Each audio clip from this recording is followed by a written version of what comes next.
Hello Aries, thank you for coming for your astrology reading. This reading is all about your second house. It's all about what you truly value. And to me, that house is what? Not to me. I mean, that house is influenced by the planet Venus. And Venus is really all about you feeling luxurious, right? Having your love and money together, things that you value in your life. So this reading is all about those things, okay? So we're gonna be specifically looking at what you truly value, my Aries, and what this season is going to bring your way, and that's it. All right, so let's look at what's going on with you, how this Taurus season is going to affect you. Aries is going to you are going to start feeling very inspired, feeling beautiful, feeling a lot of love in your heart, and wanting to step out to share this love, show this love, experience this love between you and a partner.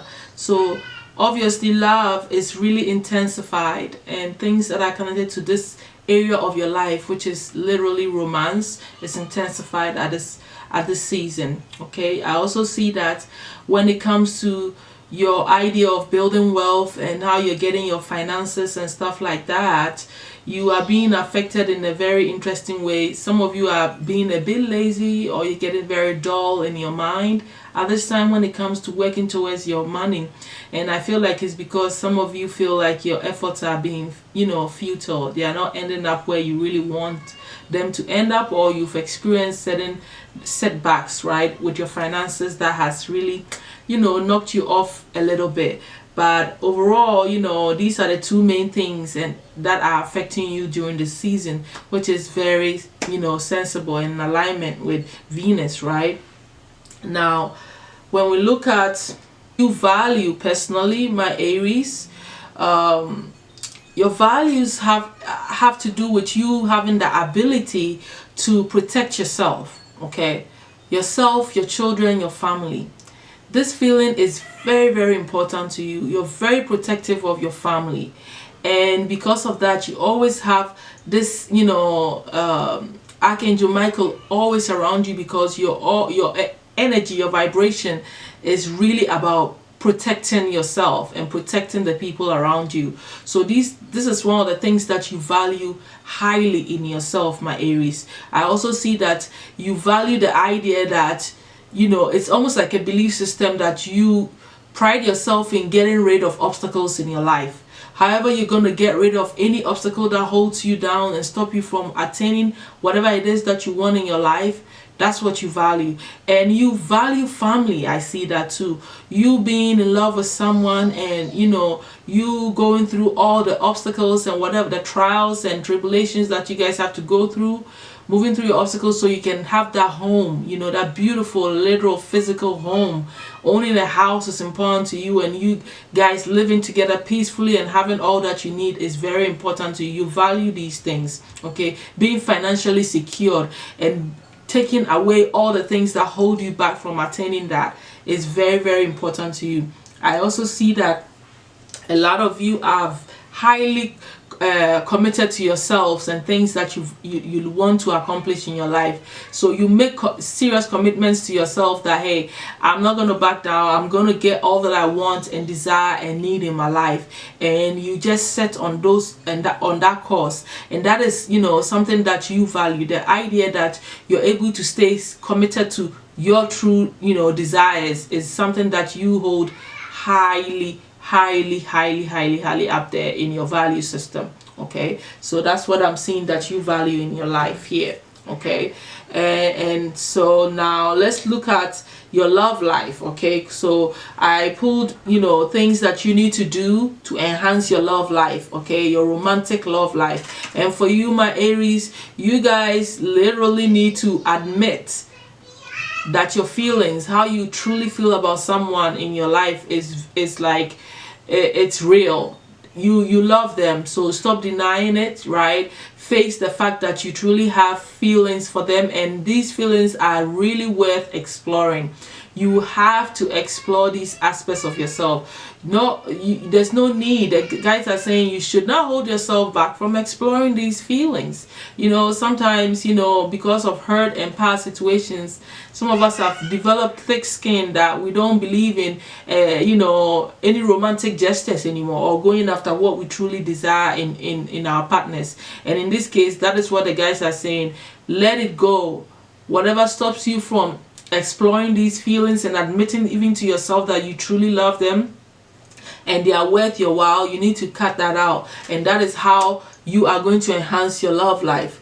I also wanted to know what you need to do to enhance your finances. And in this case, what I'm seeing is that you need to be in a position to give so you can receive. So giving and receiving, being that nurturer, right? Having this, devotion and empathy all at the same time, like having that motherly instinct. So it's a feminine energy where you need to be in your mind. Keep in your mindset that you have to position yourself to also receive. You can't go and not be that type of person that allow things to also happen to you. So sometimes you can be such a go-getter that you don't sit down and you don't really believe that you can also receive, right? Or you're not positioning yourself or putting things in place that allow things to come back to you. So what's the sense in maybe going after all that you want, working so hard for it, but not truly believing in the idea that things can also come back to you? It's kind of twisted, but that's what I'm trying to get at. Having that abundance mentality is not that easy for a lot of people, because disappointments happen so much that people are starting to not believe in that. So what the guys are saying is that you have to get into this mind state of allowing abundance to also come to you, being that nurturer, nurturing things into your life, allowing things to also come to you, just like a woman is supposed to be treated, right? Being in that receptive mode is what I'm trying to say. I'm all over the place, but I think I've made my point. Okay, so that's what you need to implement into yourself, changing the way you think, becoming more devoted to receiving and living in the feeling of abundance, and also being compassionate, and that kind of mindset is what is going to bring you much more wealth in your life. I also see that you need to exercise some financial constraints. Some of you may be overspending a lot of times, and that is why you don't have a lot of money most of the time, because maybe your spending budget is more than your savings budget, and so you always never have. And that can help you to dig yourself further down the idea that abundance can never be yours. Or maybe some of you get into your head where you're like, okay, I know how to go get it, I know how to make it so quickly, so I'm gonna spend it. So if you can make it so quickly and you're gonna spend it so quickly, so you're always gonna be in this rat race of always striving to attain, striving to go get. So when is the time? And that's why I understand where the great nurture comes in. When is the time where you actually just enjoy your fruits of your labor, where you sit there and allow things to come to you?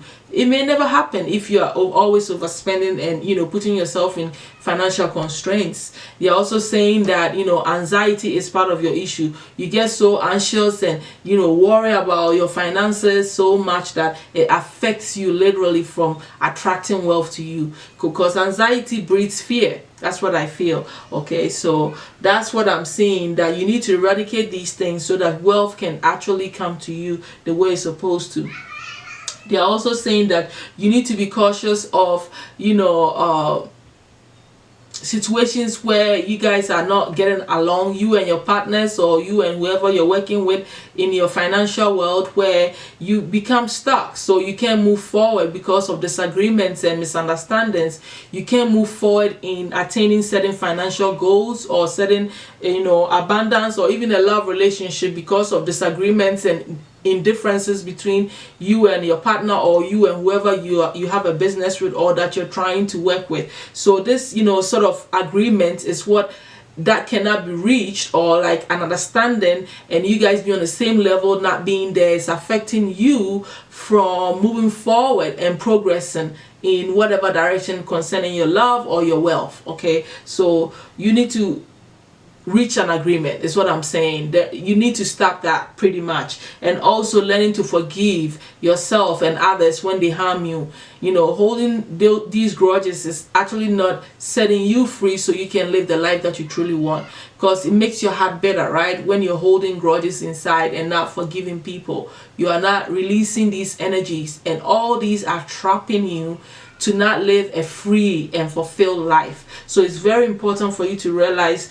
you know, how these things are affecting you overall in the things that you value, which in this case for you, you know, all these things that I've told you about. Okay, so the overall advice and perhaps some solutions that the guides have for you is for you to realize that you are the pathfinder.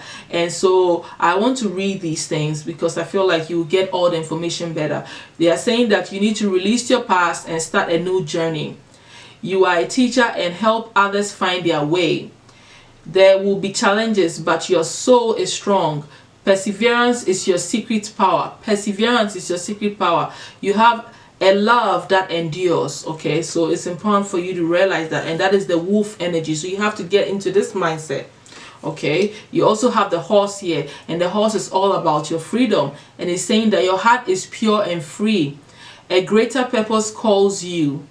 You have unlimited reserves of stamina and strength. You follow the winds of change and accomplish your dreams.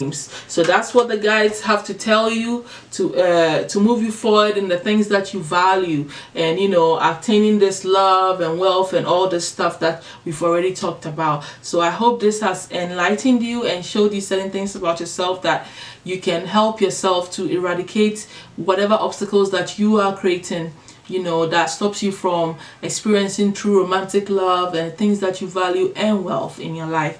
Thank you so much, my Aries. I hope this has been worth your while. I will definitely talk to you guys soon. Bye.